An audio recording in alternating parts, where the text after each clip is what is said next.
Hello friend, এখন রাত্রি 2:30 বাজছে আর এইমাত্র আমরা অন্ডালে এসে পৌঁছেছি। দেখুন, সাদা হলুদ একটি ট্রেন দাঁড়িয়ে রয়েছে আমাদের সামনে, দেখতে পাচ্ছেন আপনারা।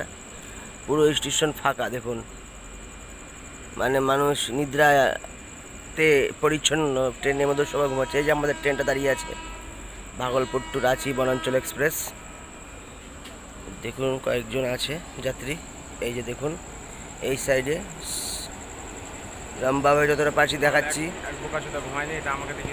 দেখুন গাছ দেখছেন, কত গাছগুলো ঘুমিয়ে গেছে, কিন্তু আমাদের চোখে ঘুম নাই। এই যে আপনাদেরকে একটা ছোট্ট সিনারি দেখাচ্ছি, দেখুন এই যে গাছের তল দিয়ে দেখুন, আস্তে করে ছোট্ট একটা ট্রেনে দেখেন, এই দেখেন, দেখলেন একটা পাগল ঘুরে বেড়াচ্ছে। এই যে দেখুন, এই যে দাঁড়িয়ে আছে আর একজন।